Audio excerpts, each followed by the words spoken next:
Okay. Um, Greetings, everyone. My name's Andreas Nordstrand. I'm a commander in the Norwegian Armed Forces, where I'm the head of research and development for military psychology for the Norwegian Armed Forces. Our section is based out of the Joint Medical Services of the Norwegian Armed Forces.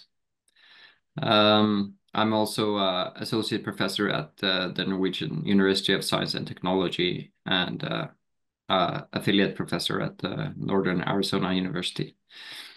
My background is I've spent most of my life in the military in some shape or form. Started out as a coastal ranger in the Coastal Ranger Command of the Navy in Norway. And I was also many years in the active reserve as a VBSS operator, so boarding ships up in the Northern Sea. Then I joined as a military psychologist after completing my studies in 2011 and did my PhD while in service.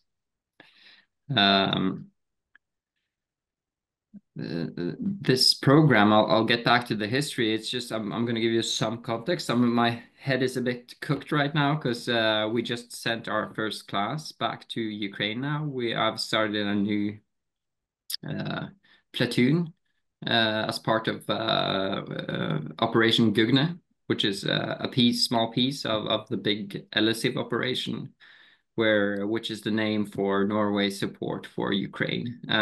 Operation Gugne is a training operation where we have 6 platoons, where now at this point 6 platoons where we train Ukrainians in different specialities ranging from snipers to drone operators to now most recently military psychologists. So we just finished the first 5-week course with first class we trained in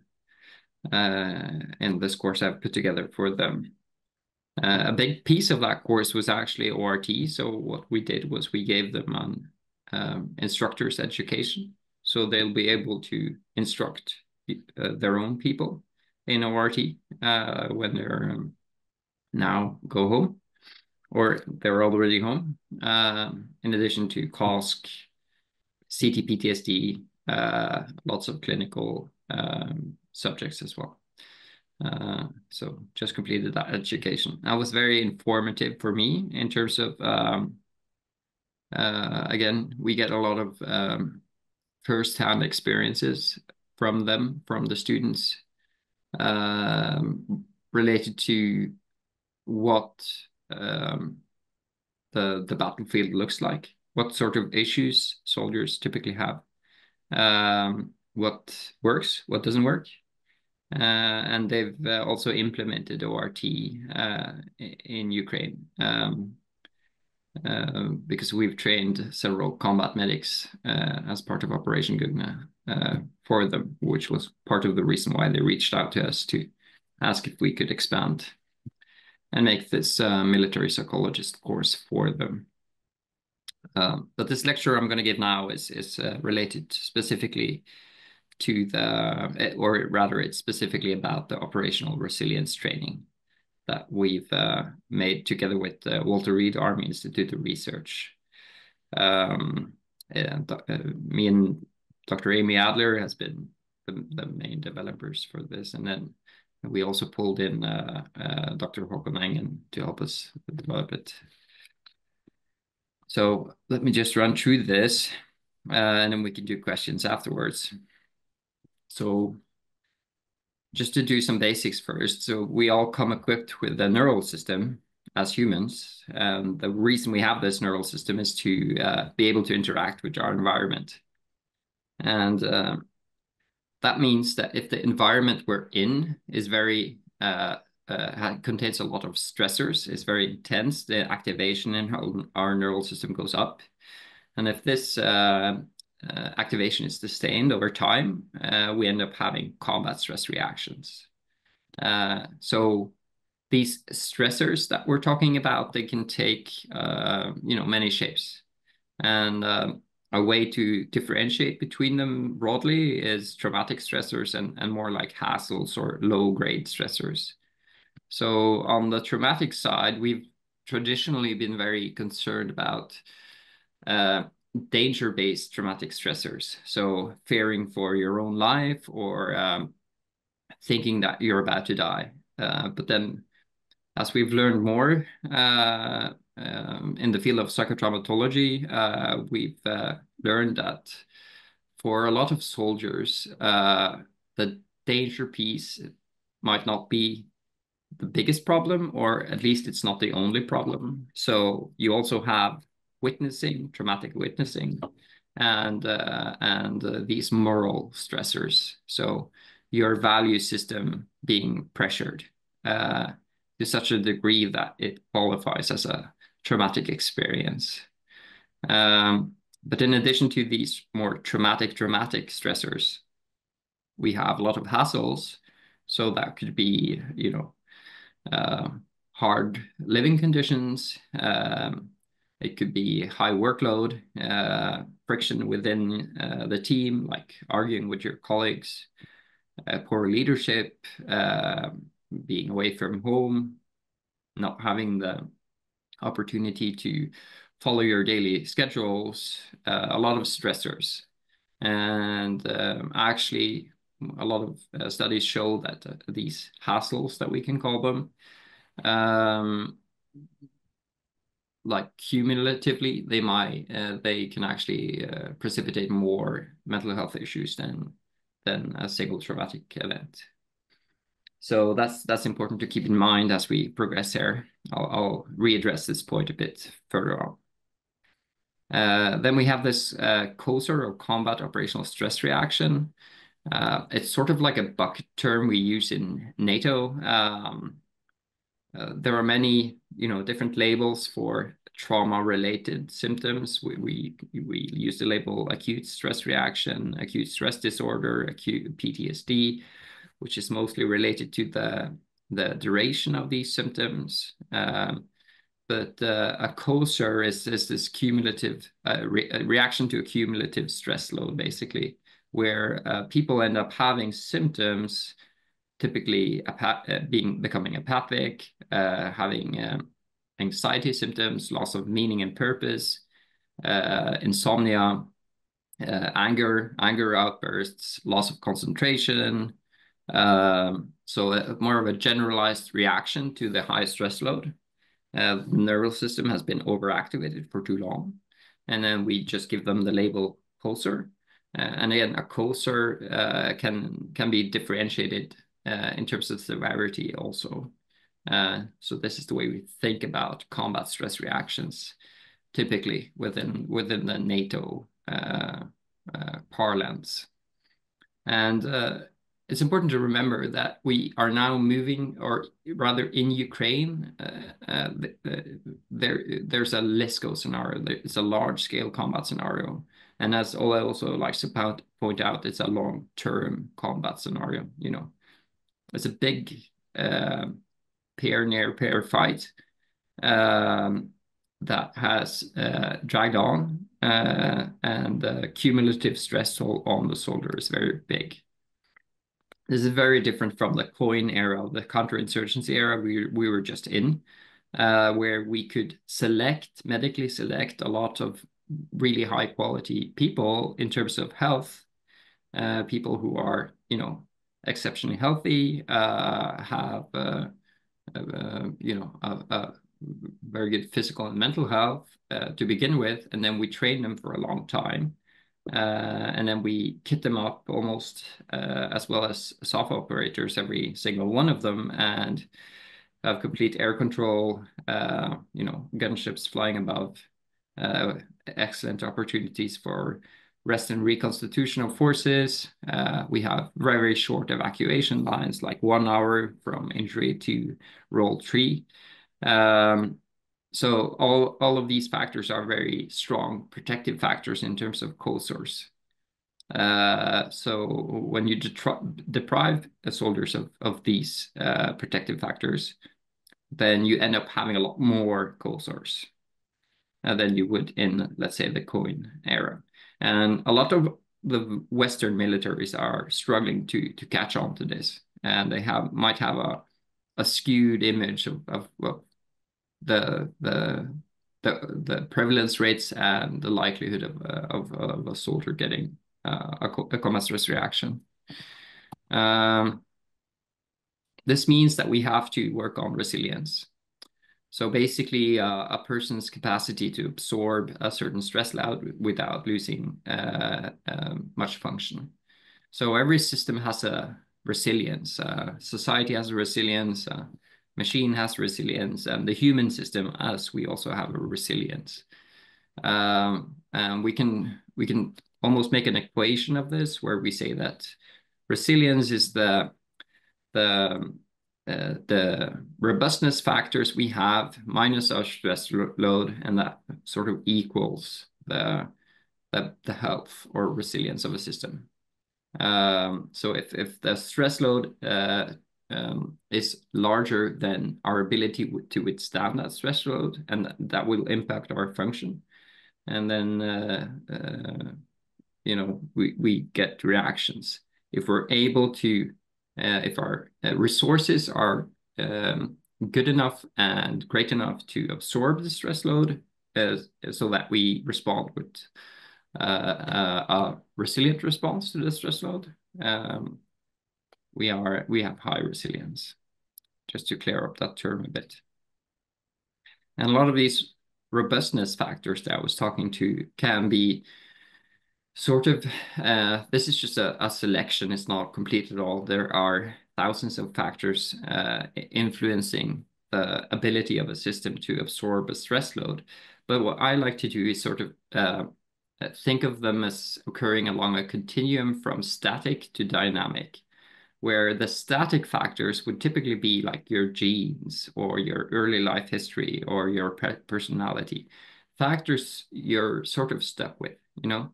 If you're a neurotic person, it's hard to not be a neurotic person. We can perhaps through years of therapy and grand life projects change your personality somewhat, but it's a ambitious endeavor.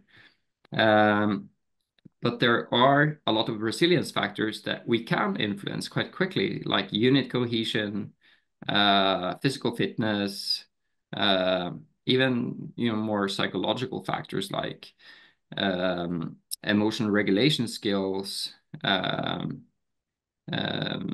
be influenced through training and just influencing the system, which means that when we do resilience training, we want to emphasize training dynamic or malleable factors, not static factors.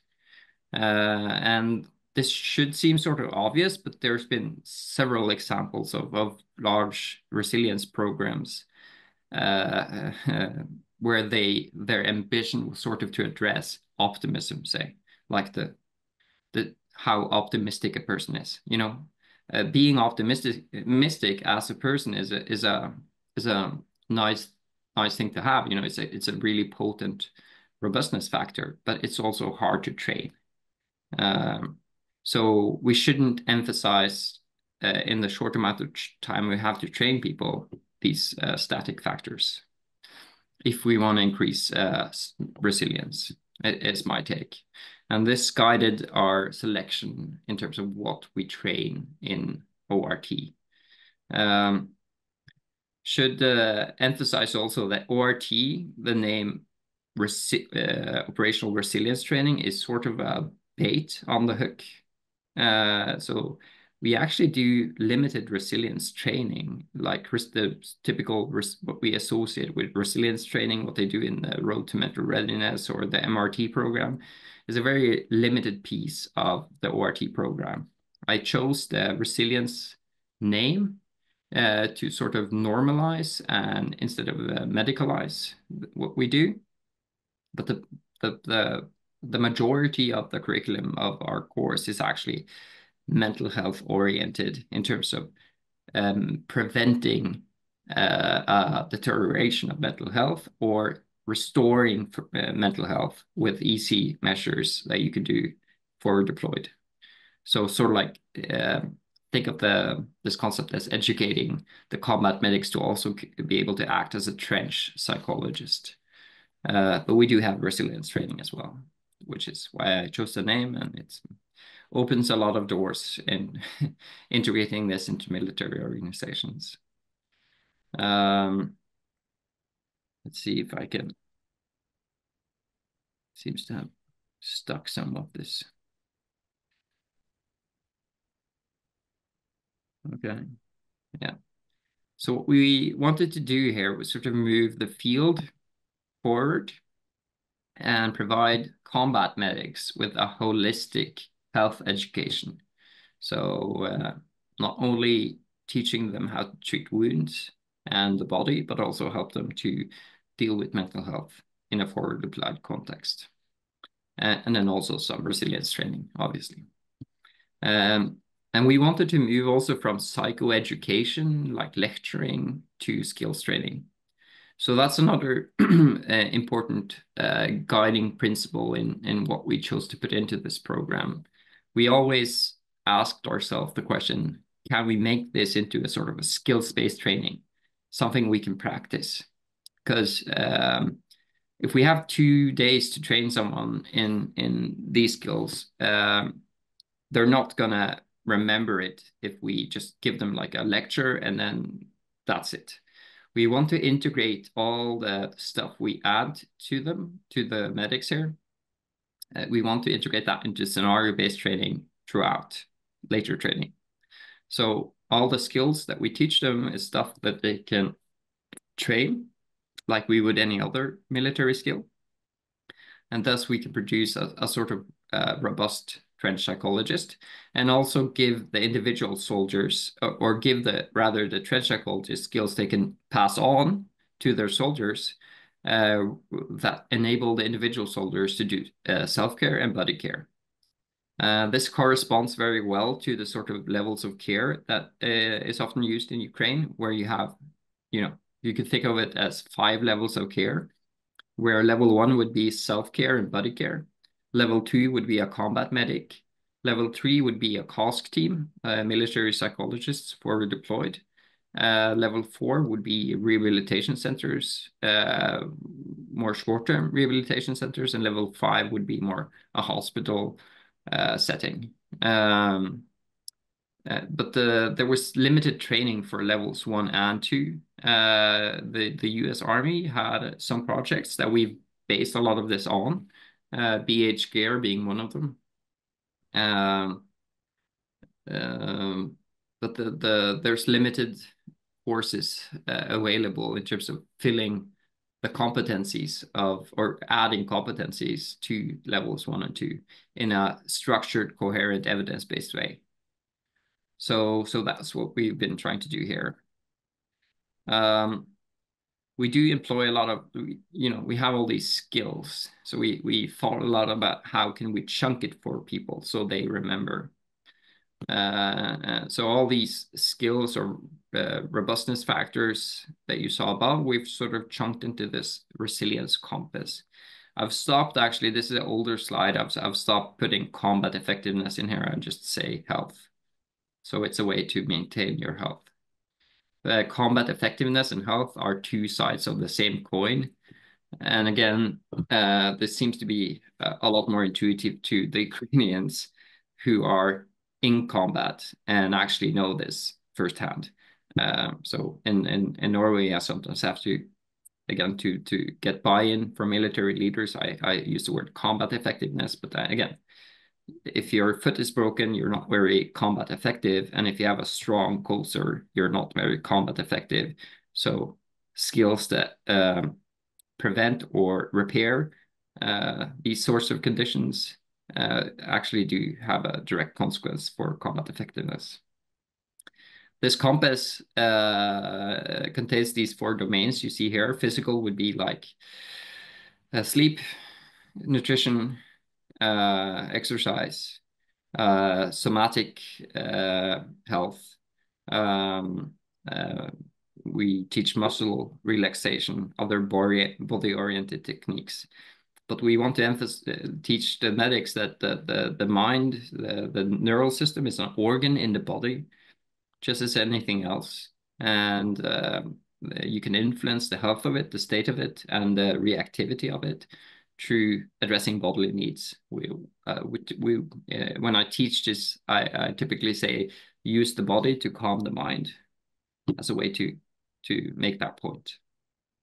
Then south, we have emotions and thoughts.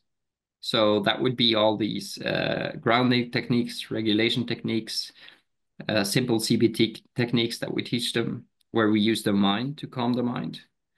And then west is the social bonds. Here we teach them a course we've built off of Team Core, which is a small module for unit cohesion. So we teach them that.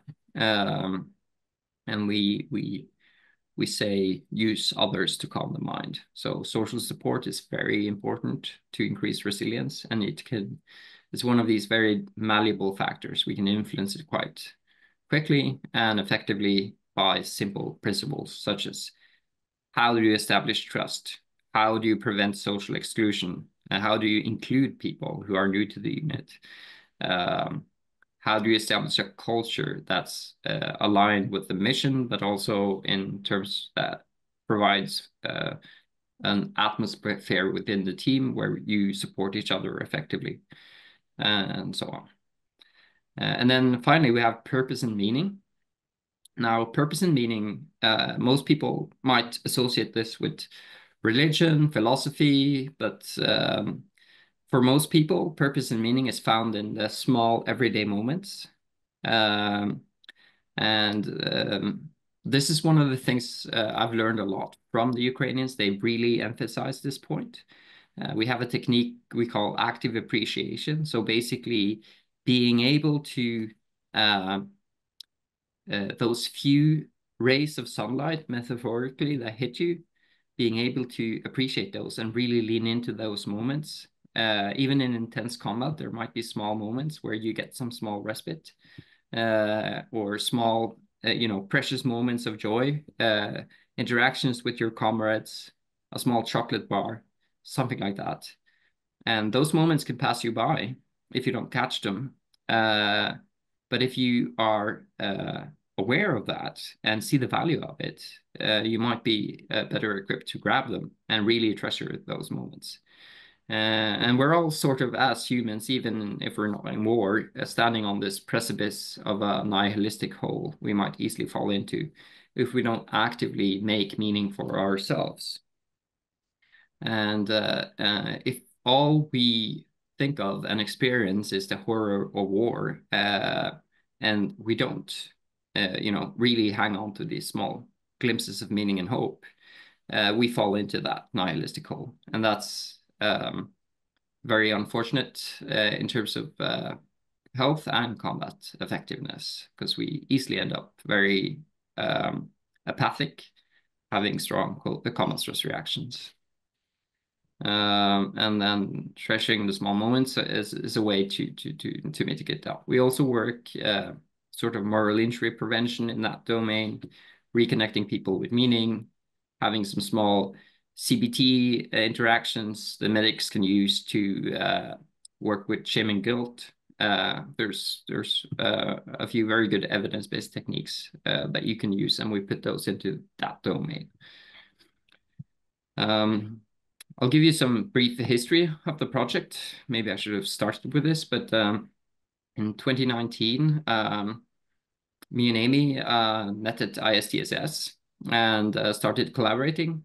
And I adapted iCover into what we in Norway call Restart. It's very similar. Same principles. iCover is a brief intervention, a peer-to-peer intervention for acute stress reactions under fire. It's one of the more important tools in our toolbox as military psychologists, but we try to teach it to the soldiers so they can perform it peer-to-peer. This has gotten a lot of traction in Ukraine because they really do see the relevance, and it happens all the time. And there's really no other up until Yahalom. It's originally from Israel. Up until Yahalom, Icon Restart, there wasn't really anything structured in terms of training saying how you should deal with this. But this has been heavily adopted in Ukraine. As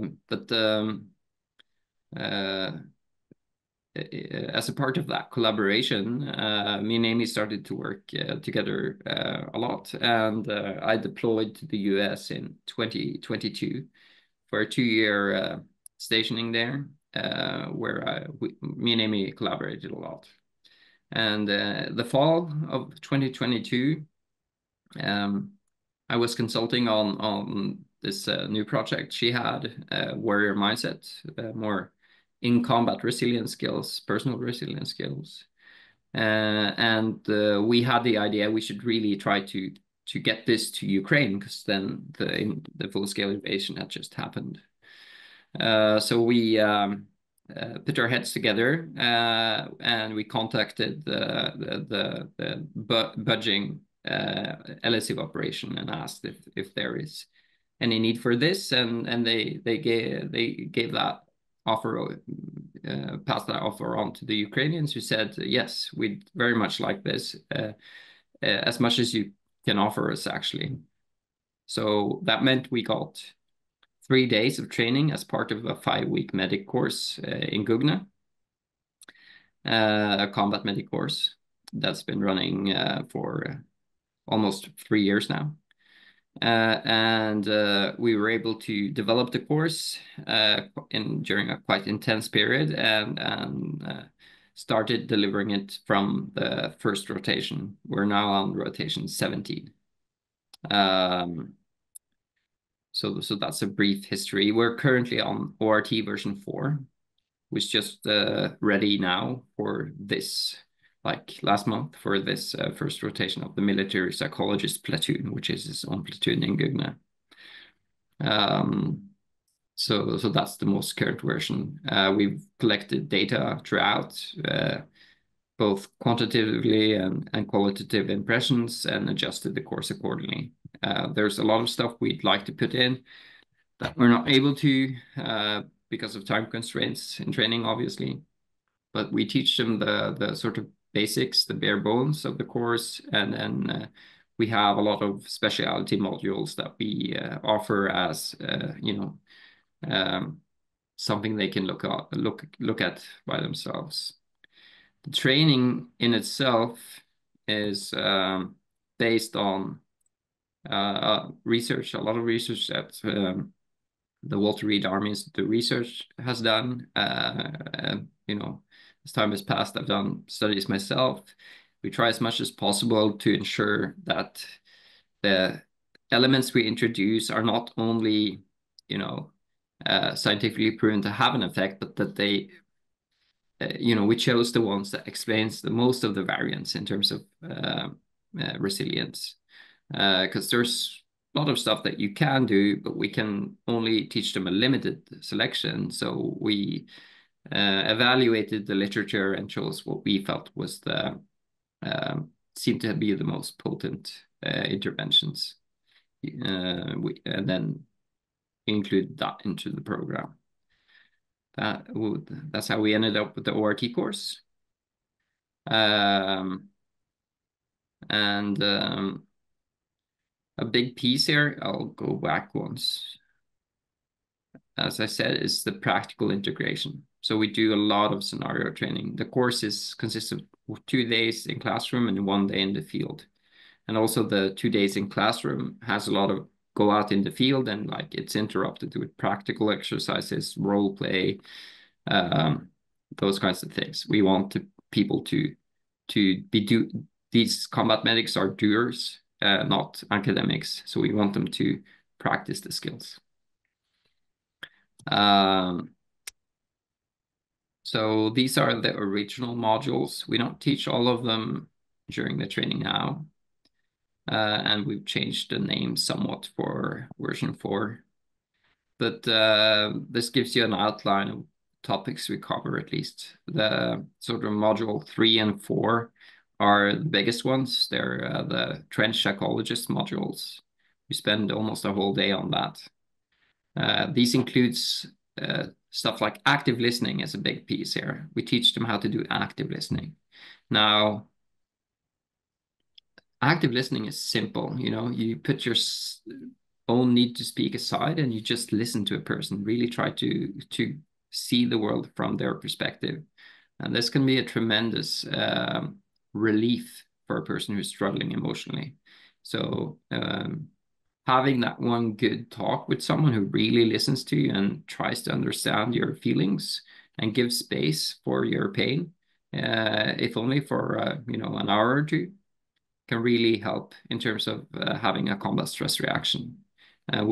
For this, we give them an exercise we call walk and talk. So we have them form pairs, and then we give them 10 minutes each. And I tell them, so we all have these, hobbies or interests that we might not bother everyone with. Someone likes knitting, someone wants to talk about their kids. And then, so I tell them, find your topic, and then you have 10 minutes each to sort of get to know each other. They don't know each other when we do the course quite early in the rotation. But just be interested, put aside your own need to talk and just like follow up and try to learn why is this so interesting to you. And then 10 minutes each. And when they come back, you can sort of really see they're tensed because they're nervous. They're in a new country. They're strung out from the war, and you can really see their shoulders have had some tension release when they come in from that exercise. So it's a beautiful little intervention that they really like. Also do, the whole thing is based around, okay, being able to assess people's state, being able to do some small interventions, and then knowing what to do if the interventions you've learned are not effective. PIAS, 5 Rs, those kinds of things in terms of what to do if the hands-on small CBT stuff doesn't work.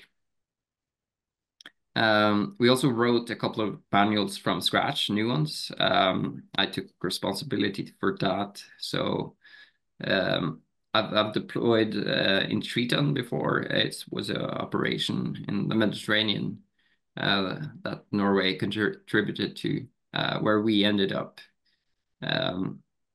basically doing a lot of SAR missions, search and rescue missions, and we picked up a lot of dead bodies of migrants who'd lost their lives at sea.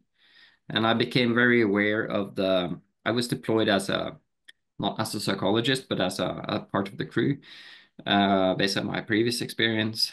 And doing a lot of body handling can make an impact. And I saw a lot of these police officers we deployed with police officers had their own ways of shielding themselves from these strong impressions. And that got me curious about, is there any sort of systematic training here?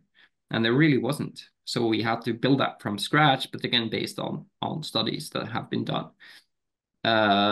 And this training ended up with this mental skills for handling human remains. It was actually used live by the US Army last fall in relation to support they gave after cleaning up after Hurricane Helena with very good feedback.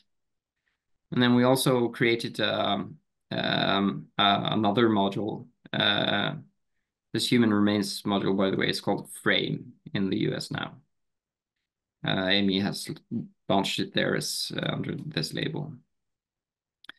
And we also built from scratch a module on frontline grief. So it's not called personal loss and grief anymore. It's called frontline grief. This is very relevant for the Ukrainians. They do take a lot of losses, and grief and loss is a big part of it. And we've gotten very good feedback on the training. So we do sort of an introduction to what is grief, how does it look, how does it progress, how does healthy grief look like, how does a complicated or stalled grief look like. And then we, based on research that's been done on grieving mothers who have lost a child but have other living children, where they have to be strategic about their grief because they have to be functional. They can't just let every grief wave that hits them, transpire as they naturally, organically. So they have to be strategic about when they grieve. And based on this, we developed these recommendations for how to manage grief in a forward applied or combat context. Yeah, so these are the modules. And there's some core concepts to this program. I've talked you through the compass of resilience. We also have this very well-known way of understanding stress and stress influence called the stress bucket. And then we have the mental health scale. I'll show you that. This one we've also changed the name of. We now call it the stress reaction scale. Again, to normalize stress reactions as a reaction to a abnormal situation. So the stress bucket is a concept, a well-known concept, where we imagine ourselves as a bucket, our neural system as a bucket. Stress flows into the bucket, that's all the stressors that hit us, the traumatic stressors, all the hassles, and the bucket fills up, as we accumulate a lot of stress. And then when the bucket overflows, we end up with a COSAR, combat stress reaction. So you need to be able to release stress from this bucket through good coping strategies, which is where the resilience compass comes in. These skills we teach them. And this simple way of framing stress is a good pedagogic technique for teaching, psychotraumatology to combat medics, and they really like it. Then we have this mental health scale. So this is just a framing in terms of who has responsibility when. Let's not look too closely. We can skip this, but we also have this scale, and again, we give them a field manual where we have the scale here, which means that they can quickly assess the level of reactivity in a soldier. And we want to not only have the scale go from the red, combat and effective, that people have stopped functioning, but we also want to show them that this is on a continuum from combat and effective to optimal function. And optimal function is these rare days where everything goes your way, but it gives you something to aim for. So we want them to be mindful of the fact that if, let's say, they have a few days of leave, it might not be a good idea to go out partying all night and losing sleep. If you're going into combat again, maybe you should try to focus on your own sleep, reaching out to friends and family, maybe do some treasured hobbies or interests, and really trying to seek the optimal readiness on this stress reactivity scale.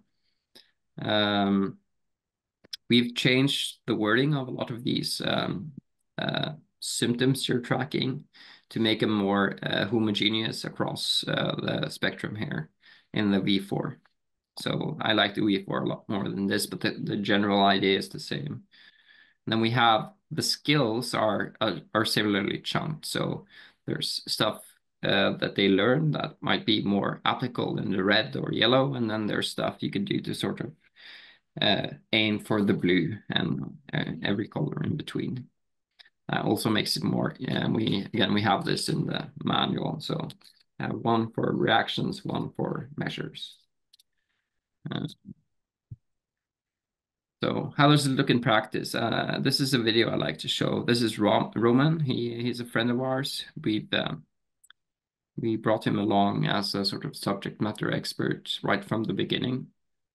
He's unfortunately injured right now, but we talked to him and asked him. He has a lot of combat experiences and has been fighting since before the full-scale invasion. And he posts a lot of these techniques online. So we actually use that in training to show. So this is how it looks like in combat. I hope you have sound here. This is a powerful video.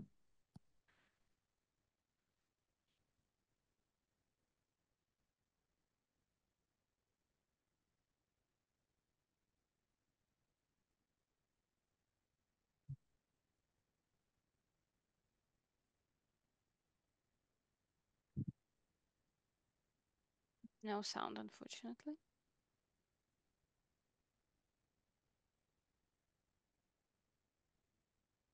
There is no sound. When you share the screen, it's better to put the checkbox that's sound and video. So how do I do that? If it is anywhere on the web, probably on YouTube or it's only yours.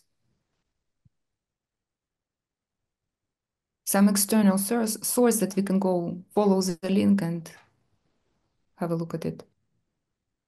Yeah, or another option, if you stop your share, when you go to share the screen again, the option to share sound should be there. You may not have selected that initially.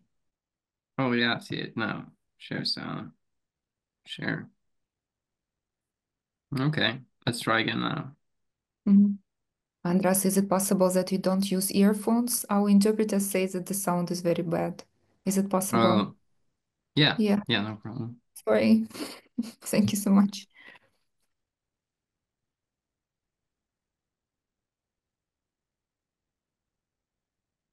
Колеги, переклад внизу значок глобуса, планетки, і ви обираєте українську мову. People are asking about interpretation and this is what I explained to them. Okay, are you hearing me now? Yes, it's okay, but you should stop sharing, and then when you begin sharing again, there is a tick. Yes, there is a box with share the sound as well. So you choose this option, share the sound. Okay.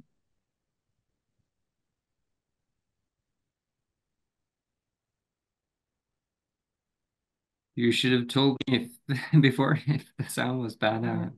I'm happy to do it. Yeah. Sorry. I hope you were able to hear what I was saying. Somewhat at least. Okay, should we try again? Yeah, sure.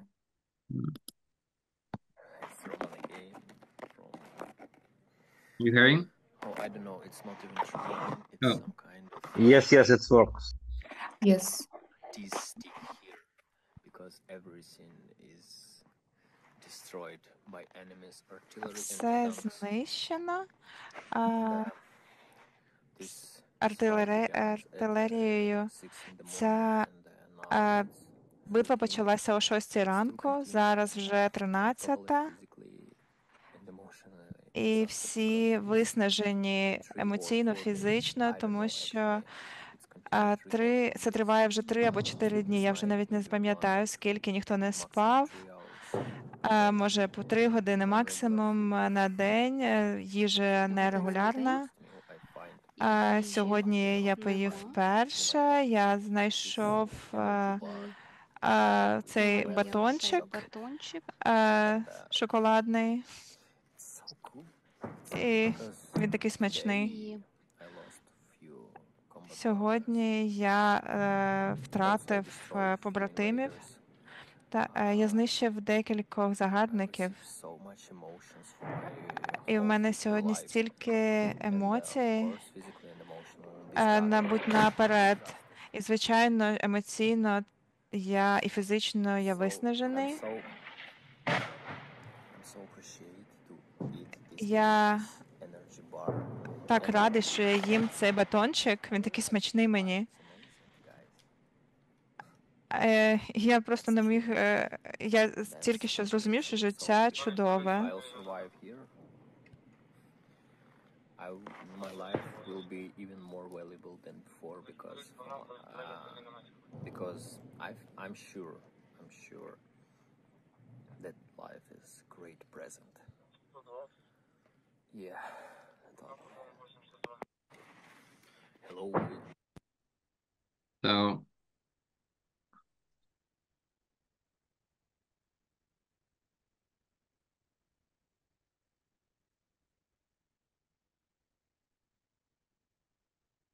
from video. Roman has made several of these. Again, we really appreciate the opportunity to use them in training. We also use other videos, actually, actual videos in training. There's one we use where there's a soldier with an obvious case of you know, a coaster of the form where he's lost meaning. He doesn't really see the point anymore.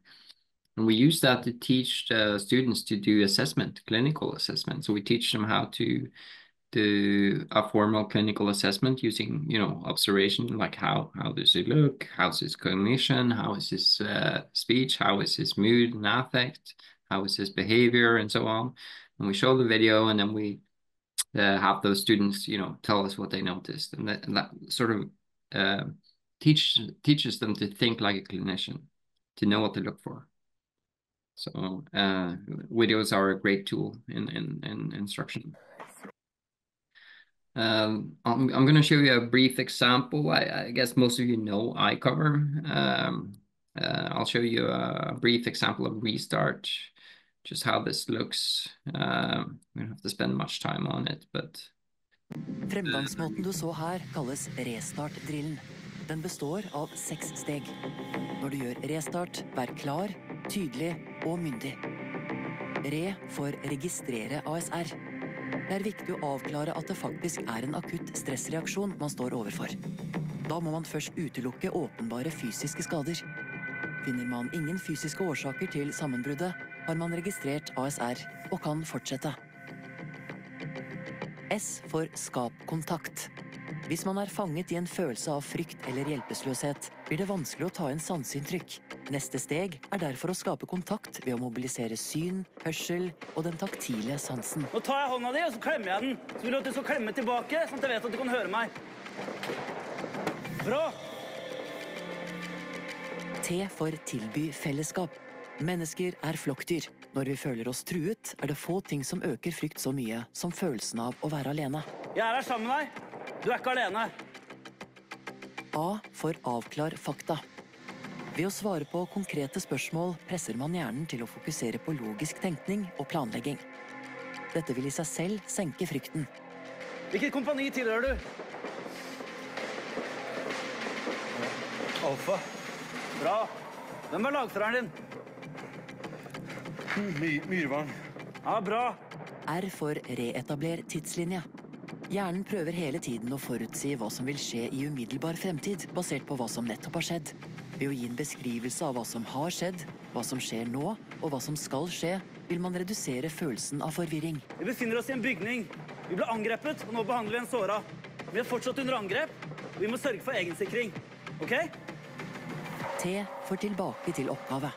Ved å sette en person I gang med en konkret og overkommelig arbeidsoppgave, reduseres følelsen av kontrolltap og hjelpeløshet. Dette markerer en restart av normal funksjon. Så ta fram våpenet ditt, og så sikrer du den døra. So we published a paper on this in the European Journal of Psychotraumatology last year, I think. Yeah, last year. I think one of the novel things about our study is that we compared how quickly the training was absorbed by conscripts who'd only been in for a few months versus experienced combat soldiers. And we saw equal levels of absorption. So it works like iCover Restart is very easy to disseminate, and we've scientifically shown that you can teach it to young conscripts and they perform just as well as the experienced combat soldiers, which is important in the LISCO scenario. Also, kind of interesting, we found that we sort of measured their confidence in terms of being able to manage an acute stress reaction. And before training, the conscripts had higher confidence in their ability to do this than the combat soldiers. But then after training, the confidence was similar, which I find kind of interesting. And I think it relates to the fact that combat soldiers actually know how this looks and know that it's difficult to do if they don't have any training. Whilst the conscripts were probably thinking, oh, I should be able to manage this. But luckily, both of them had high confidence in their abilities after training. So this paper is open access if you want to read it. So then to Gugne, we're nearing the end here. So this operation has been running, as I said, for close to 3 years now. 2.5 years. Yeah, 2.5 years. It started that as 4 platoons: sniper, squad leader, marksman, and combat medic. And it's a 5-week course for people who are past basic infantry training. Typically these days, almost everyone we get have some sort of combat experience. And then now for this rotation 17, it's been increased with 2 more platoons. So a drone pilot platoon and military psychologist platoon, which I'm very happy that we have now.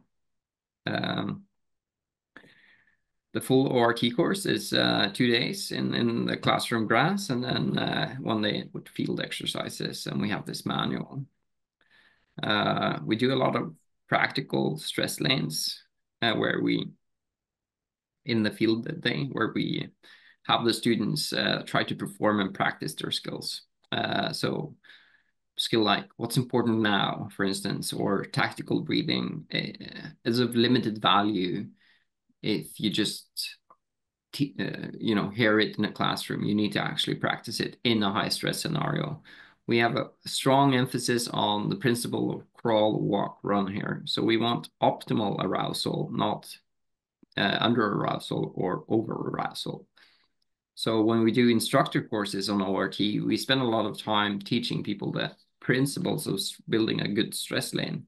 So because you can't, if you just press the throttle, you end up overwhelming people and they don't really have the capacity to apply a skill. So I can, you can have a person who's been taught the basic principles of shooting, but if you then, toss them right into a very complex move and shoot scenario, they won't be able to perform their basics well. You're going to ask, the good way to teach that is to have them slow the tempo down and perform the procedures correctly. And then as they are able to do them, you increase the intensity of the stress load, and the same applies for these mental skills. So spend a lot of time with this crawl, walk, run, first on the grass, then in more high intensity scenarios. We try to expose them to both moral stressors, sensory stressors, using pig bloods, fermented pig bloods. We use C4 to simulate artillery. We use simulated grenades with loud bangs and blanks, and actors, lots of actors, to play against the students so they get realistic training. Again, with instructors who follow and sort of assess, okay, what's the baseline of the students in terms of, their ability to manage and operate in this scenario, and then try to adjust the time, the stress intensity using basic things like the allotted time, conditioning, how much, how you can have them run up a hill to get pulse, and that will make everything harder, or you cannot, to make it easier. And that way we enable them to train the skills in a realistic combat scenario. So we have a lot of videotapes of this. I don't think I have the time to show you, but if you're interested, I'm happy to share. We also practice eye cover restart in these scenarios, and based on the feedback we've gotten from Ukrainians, we've adapted that a lot. So we now teach how to do eye cover while applying a tourniquet, because you know, it's actually a good bedside manner. So it's a good, all the principles, all the steps of eye cover are things you'd intuitively would say anyways when you're treating a patient. And then you can enable the patient then to help you with their own evacuation or participate in their own training. And then we also try to use, we've experimented with using eye cover to de-escalate a person who's very agitated and aggressive. That also works really well. We've also tried using eye cover without touch, so just using sound and sight. So let's say you made it to cover, but your fellow soldier is glued to the ground, you know, 10 meters away from you. You know, it's a bad idea to run out and make 2 casualties by, you know, insisting on doing contact. But a lot of time you can achieve the contact step of eye cover by just yelling their name. Hey, look at me. And then you can, you know, proceed with the next steps and have them come to you instead. So we set up a lot of these scenarios to have them train the skills realistically.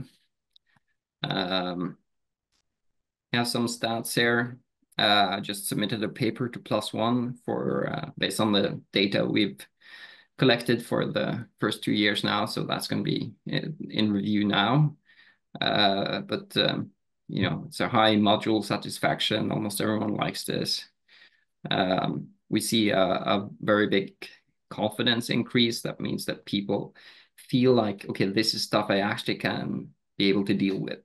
And given that most of the students these days actually have combat experience, this confidence increase is a very good indicator of actual, you know, relevance, and a good indicator that they might be able to do this in real life because they've been in these situations and they know the challenges. So if they report increase in confidence after the training, there's a high likelihood that they will actually be able to perform what they've learned in the field. So that's very nice to see. So in summary, very positive feedback. Soldiers perceive it as useful, relevant, important, and boosts their confidence in their ability to be able to deal with the stress reactions of a fellow soldier, for instance.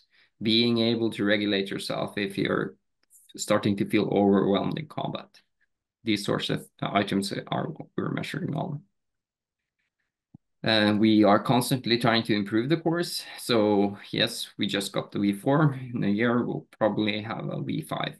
That's just the way research is and should be. It's iterative. The entire course is open source. So we right from the get-go, we said, this is not proprietary. I'm a government employee. Amy is a government employee. We spread it to everyone who wants it. And then we also have instructor courses. Of course, that's the bottleneck here is, you know, our main instructors who are able to give an instructor course. The instructor course takes 5 days to be able to give the end user course. That's 3 + 1 day, which is what we've given to, and even those 5 days are fairly accelerated. But we've done instructor courses now in Germany, Lithuania, and now in Norway and in Sweden actually for several people. So now we have 60 ORT instructors who are all combat medics. So they're not psychologists, they're combat medics who are ORT instructors and can teach their own medics in Norway. And now Ukraine has in the NGU 10 psychologists who are also ORT instructors, and we'll just keep producing more. So the way forward is, of course, continued support for not just the AFU, but for the NGU as well. So for Ukraine, my whole motivation for doing this and having worked, around the clock with this project for a couple of years now, it has been my strong, sense of purpose in terms of supporting Ukraine. That's your fight is our fight, and I hope to do my little piece here. So that's the main priority, and it's also the main priority of our chief of defense. So he's even said that our own defense comes after Ukraine's defense, because Ukraine is now defending Norway. So this is I'm very grateful for that prioritization from our own command. But we want to set up infrastructure for developing ORT, which we've actually done a lot on now, particularly with this course here. We need to keep collecting data, getting better, develop it and improve it, and then distribute it to, again, first priority is Ukraine, then other NATO allies and Norway. So that's my lecture then. Thank you. Thank you so much. У нас є питання в чаті, і у нас є колега медик, який готовий поділитись досвідом. Він мав навчання відповідне, та? І Олександра, чи ви готові зараз підключитись і розповісти трішки, як воно було? Andreas, can you hear the interpreting? Так, Олександра. Andreas, can you hear the interpreting? It's coming in. The English channel is fine. I think Andreas is not in the English Yeah, channel. but he speaks Ukrainian, and therefore Andreas, I'm addressing him in Ukrainian. Yes, but Andreas needs interpreting, no? Я поки можу прочитати питання, яке є в чаті. Чи є доступ до цього онлайн-курсу по резильєнтності, який демонстрували? І далі ще пишуть, і чи можна ним ділитися з діючими військовослужбовцями і дивитись його разом з ними в рамках психологічної едукації супроводжуючих психологів, в рамках психологічних служб бригад? Can you answer this question, Andreas? I think Andreas cannot hear me. Andreas, are you set to the English channel? The interpreter was speaking to you. I'm not sure. I heard Ukrainian, which I unfortunately don't understand. In your Zoom controls, there might be a button that says interpretation. You'll need to select the English, and then you'll hear the interpreter speaking directly. Okay. Is that on the more? It should be, yes, more, and then interpretation or English. Got you. Okay, now, sorry. Should I translate it myself into English, or interpreters can see it in chat, and Yana, will you read it again? I may say it in English the way I can, If there is access to this online course on resilience that was demonstrated, and if it is possible to share it with acting military servicemen and to watch it together within psychoeducation of psychologists who accompany military servicemen, and in psychological, service of brigades, if you get me. And so I'm very happy to share the entire course. It's all in Ukrainian, so it's all translated as well with anyone who wants it. So just give me access to distribute, and I'll share it. So with anyone who wants it. I can just add, the way we've set this up is that we've actually written, that took a long time. We've written instructor's notes. So the whole course is scripted. So you can hold the whole course just reading from the instructor notes. Of course, it's going to be better if you spend some time to make it your own. But that really enables people to, even though they haven't had the instructor course, you can sort of make do by just reading the instructor notes. And I'm happy to share like a Dropbox with Oksana, and then you can distribute it to anyone who wants it. And then you'll get the entire course. If you want, I can add both the English version and the Ukrainian version in this. I see your manual writing. I'm happy to see you again.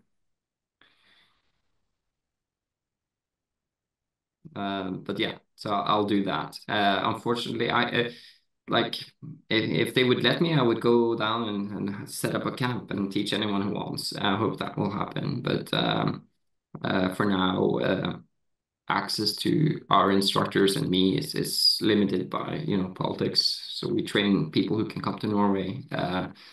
But I think the course in and of itself is made such that you should be able to make do with the instructor notes, at least to get going.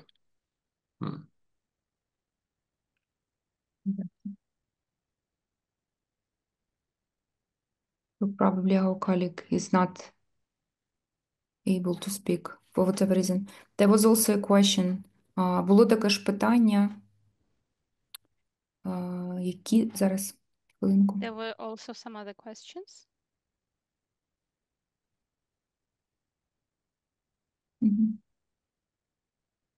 Які методи стабілізації військовослужбовців під час прямого контакту з противником ви виконуєте? Members during the direct contact of the enemy that you're applying.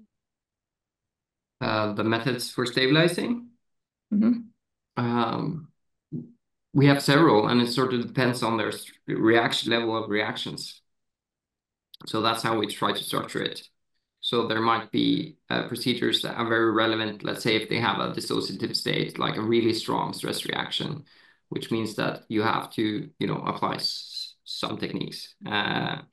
Or if that doesn't work, you have to think about evacuation and principles of rest and reconstitution, PICE and 5 Rs. Then if you achieve success with, let's say they have a strong ASR, so they're not themselves, you might try with eye cover. If you can establish contact, but they are really stressed out, you might want to do skills like body talk or anchoring or tactical breathing with them in the fight. And then we try to sort of chunk all these skills in preparation skills, performance skills, and recovery skills. So there might be techniques that are more applicable before combat or, you know, in a trench before an attack. And then there's some skills that are more, you know, while you're activated to sort of regulate down. And then you can apply all the skills on yourself or on your body. And then there are skills that might be more applicable in the recovery phase. So let's say after a mission, when you're trying to sleep. If your head is filled with thoughts, maybe you might work with rumination, stuff like that.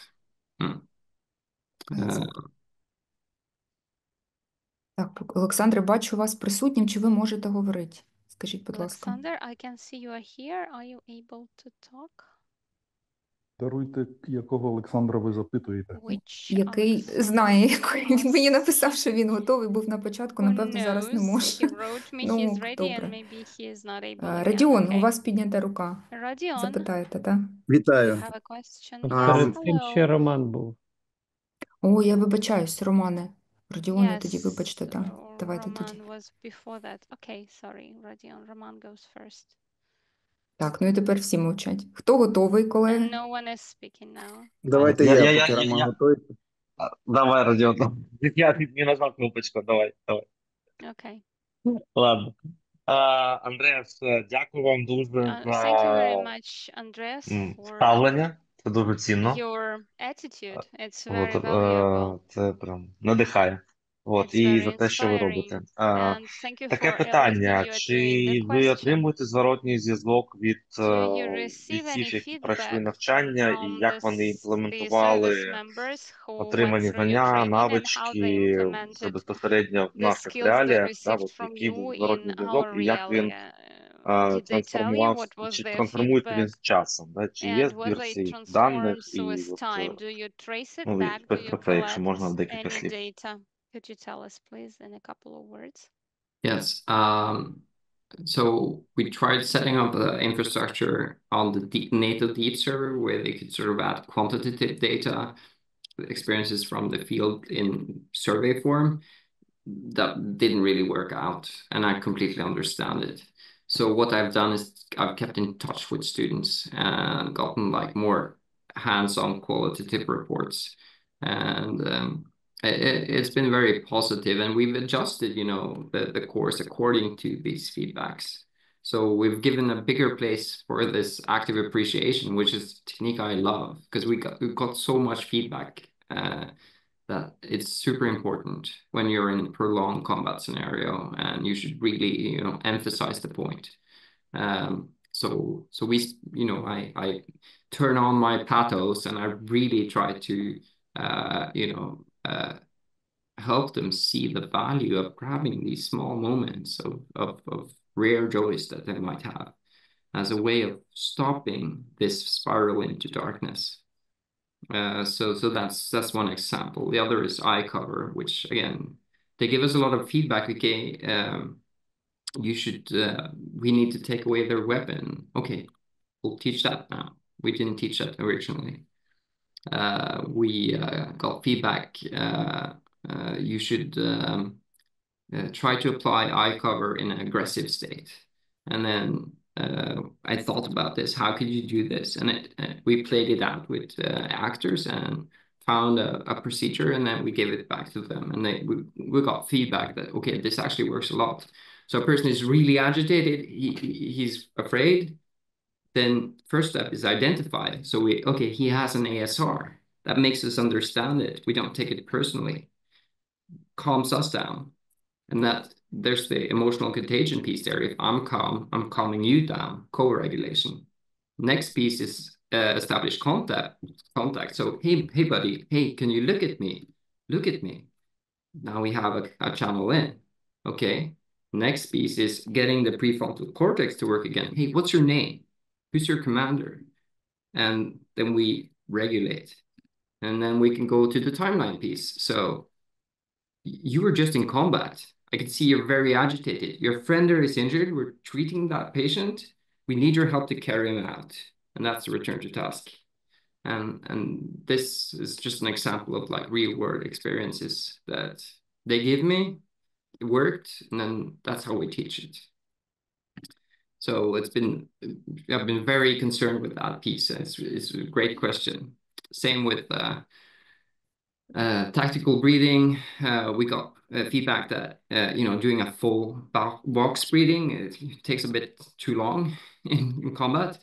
But if you practice it beforehand, just one breath might be good enough, and you usually have time to take one breath.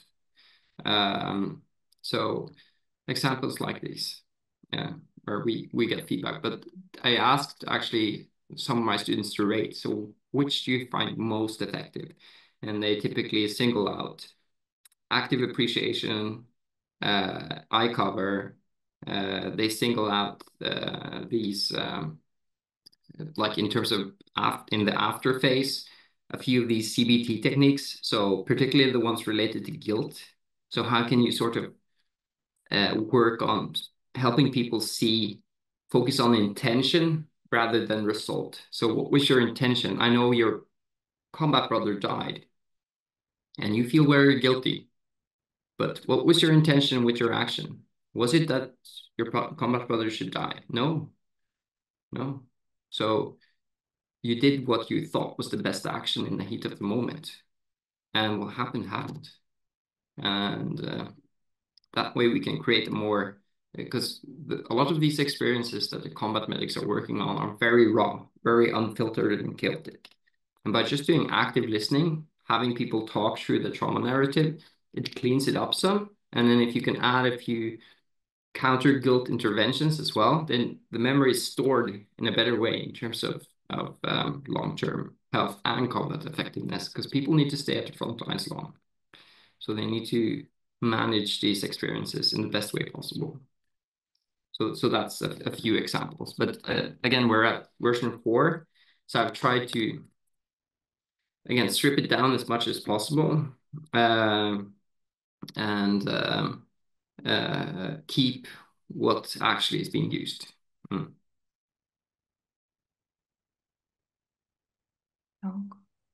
Родіон, Дякую. готові? Thank you. Now, Rodion, over to Насправді, you. дуже дякую, Андрес. Yes, thank you so much, Andres.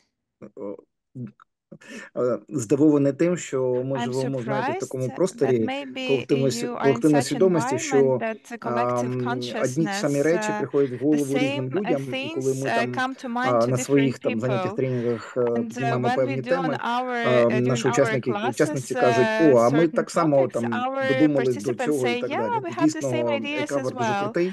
And iCover is І really cool, у I нас є know. три And we відео, have є і 3 Alom, iCover і videos, Restart. Alom, Ми iCover and постійно Restart. показуємо And we ці 3 constantly відео нашим show учасникам. those 3 videos to our Кажемо, що participants. дійсно And we are ідея saying that одна the по-різному idea is втілюється, the але same, but для it's об'єктивності, будь implemented ласка, дивіться differently. різні But to be моменти, objective, тому you дуже have to дякую. see all the options. So thank you Показував, so мені much. I потрапила, was also презентували, showing, подарували цю also брошурку, I have this brochure. якраз перекладений український варіант It's translated into даної програми, Ukrainian яку сьогодні from the ми program that you розбирали. Дуже presented. дякую.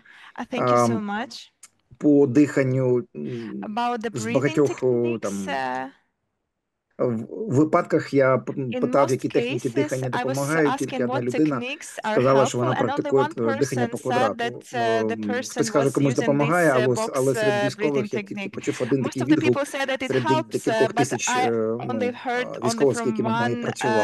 combatant Не that знаю he чому, used але this in серед real цивільних life. це I працює, don't know серед why. військових не дуже. It's Можливо, very я helpful for помиляюсь, civil критикуйте, population, but виправте.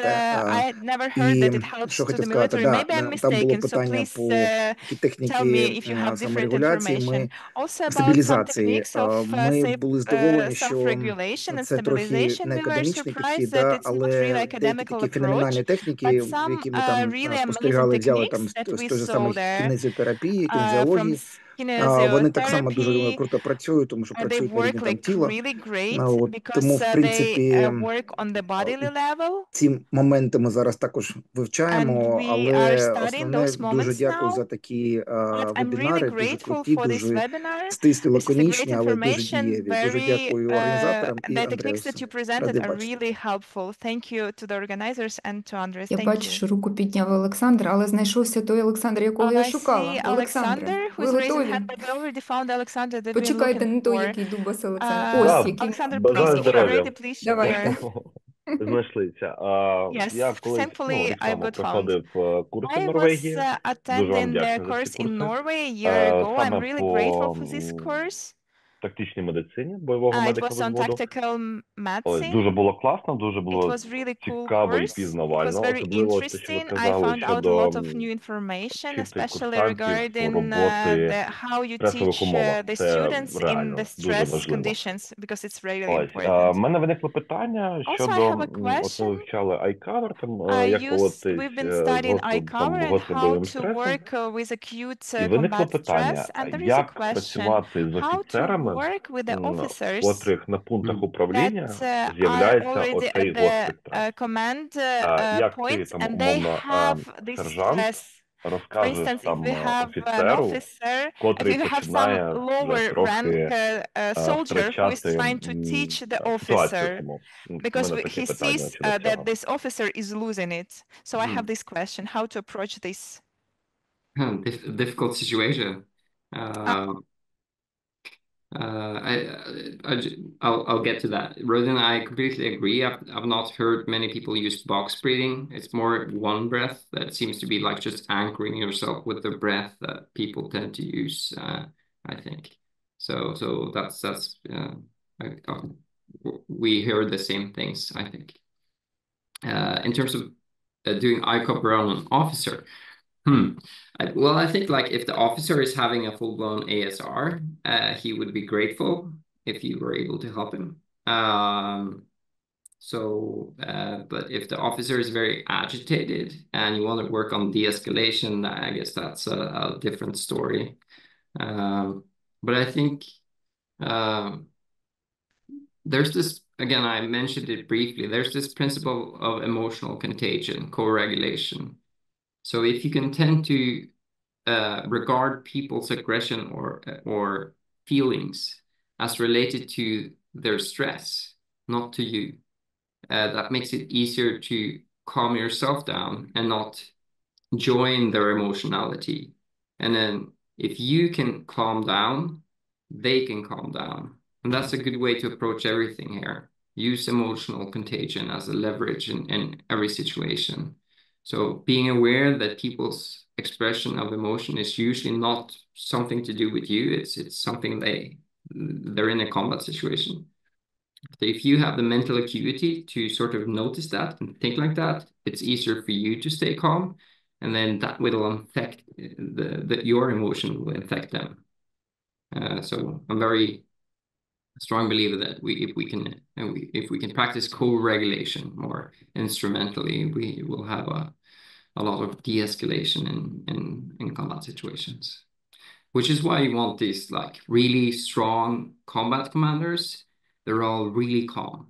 When they give orders, they're usually clear, assertive, and calm. And every soldier gets infected with this, and they have confidence, and they fight. If the leader is hysterical, that's a problem for everyone. But then someone needs to help regulate that leader if they can. And you can do that not with, confronting them or, talking down to them. That will just add to their stress. But if you can calm down and answer them in a calm, assertive tone, using logic and rationality, that will usually also infect them with your emotions. So that would be my input on this, but it's a difficult situation. Yes. Ну, правильно зрозумів. Необхідно Did I understand створити right that we should create більш-менш спокійну обстановку в a кімнаті, calm ну, на пункту situation in the управління, room, for instance, показуючи своїм видом, and to своїм show тоном, своїм with the поглядом, appearance, своїми with the діями, tone of щоб voice, офіцер with умовно the от взяв eyes, приклад з that нас, the officer take an і вже example відштовхувався від from цього. us Щоб не and він then go керував from that. So ситуацію в it's кімнаті, not that а щоб ми him who керували is ситуацією, orders the емоційно. situation in Правильно the зрозумів? room, but us, that we have to rule the situation in the room. Have I understand correctly? Yes, if you can discipline your own emotions, that will infect everyone, also officers. So we are pack animals. Emotions are contagious. If we can regulate ourselves when someone else is losing it, that will infect the people and calm them down. And maybe the officer is grateful to you afterwards, because once they sort of found their footing again, they can see, okay, thank you, you're a good supporter, you're a good colleague. I needed that.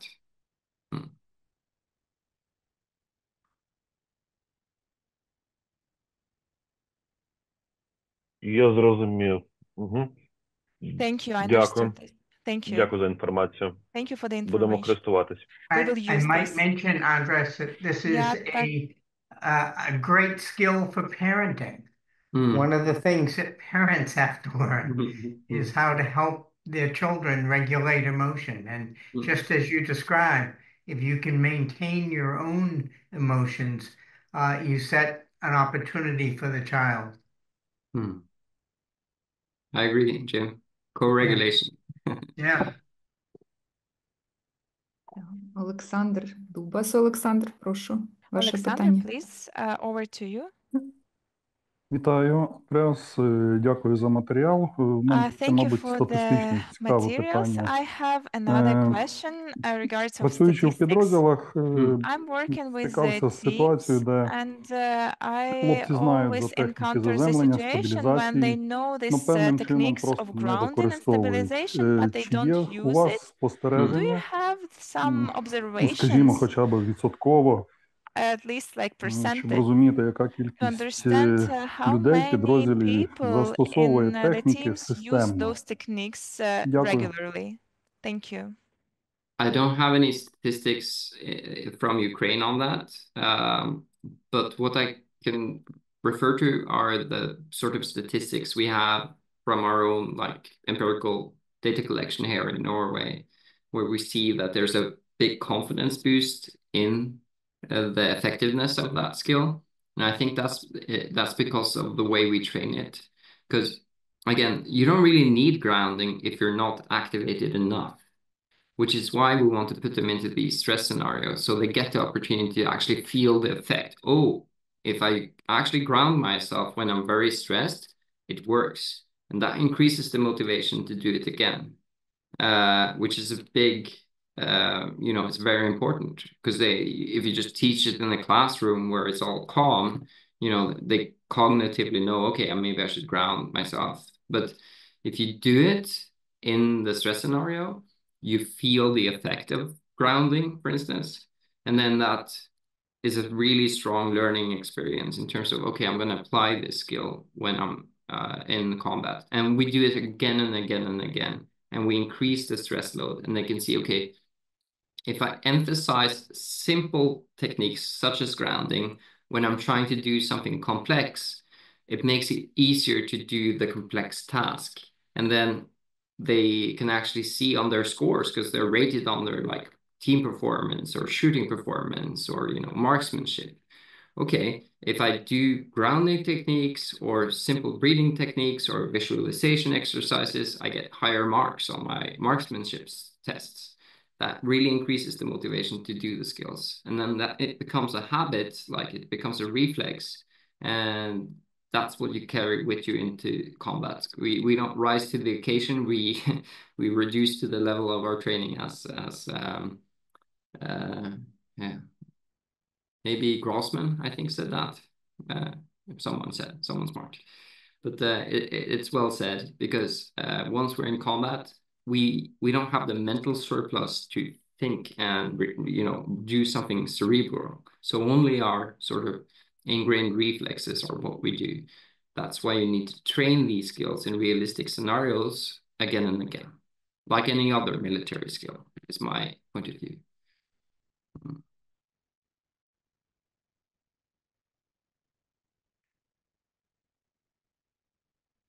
Дякую. Thank you. Андрес, тут питання, як пройти тренування на інструктора? Який шлях для того, щоб стати інструктором? І декілька людей спитали. This is a question from the few people in the chat. Yes. I wish I could give you a simple answer for that. Right now, we're only offering it here in Norway as part of the military psychologist platoon here. I wish we could. This is something we should discuss. If you're very interested in getting trained on this materials, then we have to talk about, maybe we should set up some sort of instructor course then somewhere, somehow. The most effective way to get anything from the European allies is to go through NSATU, actually, in terms of military support. That's how NGU got their military psychologist training. So that, unfortunately, that's the only answer I have right now. The NGU has, yeah, well, maybe that's an answer. The National Guard of Ukraine now has instructors, and we'll get more and more and more instructors who are certified ORT instructors. So they will be able to do training in Ukraine. Again, I'll give you all the materials. So obviously, it's nice to have an instructor who've done this a lot to teach you, but let's not let the best be the enemy of the good. So if you have all the materials, you can study it and practice it. Maybe you can do better with it than I can. So, yeah. Давайте це останнє питання, колеги, тому що у нас час. Чи ви використовуєте VR-технології під час тренінгів? Do you use VR technology during the trainings? Cool question. Not yet. But we have a VR lab, actually, and one of my colleagues, one of the guys on my team, I'm the head of a research team. He's very into VR technology, and he wants to. He's already. I've already gotten funds for it, actually. So that's one of the aims now, is to try to use VR technology to try to implement the training. Unfortunately, these kits are really, right now, very expensive, but as I know, in Ukraine, you have a lot of advanced technologies for drones and stuff with the VR glasses and whatnot. So maybe you'll, make do. I definitely think that could be very useful. Yeah. I'd love to see data and studies. So please perform them. Так, у нас час, колеги. Дуже So вдячна our Андресу, time is дуже up. We вдячна are вам very всім за grateful вашу to роботу. Andres, to all Хочеться of you сердець for якомога your більше, щоб work. всім вистачило. Дякую, дякую, And дякую, дякую. I Бережіть себе, don't будь have ласка. enough Всі hearts to матеріали, send to Андрес, ми all of будемо you. дуже щиро вдячні, Andres, якщо ви we'll be very поділитесь, і ми grateful тоді if you'd зробимо share розсилку із with us записом the сьогоднішнього materials, заходу, and і we там will be дамо able to лінк на ці distribute всі them to матеріали. those interested and also Окей, to the recording of так, today's дякую. workshop. Дякую, Thank you Андрюш. so much. Thank I you, will do Andres. that. And thank you all, my brothers and Оксана, sisters of вам дякую Andrii. дуже за те, що робите такі речі для нас. Да, це Yes, дуже we are very цінно. grateful that you do Дякуємо. that for us. It's Ціла very Не команда. valuable. зупиняйтесь. Так, Ну, окей. вся Don't команда, stop. да. No, Ну, I вам як представниці. Передавайте.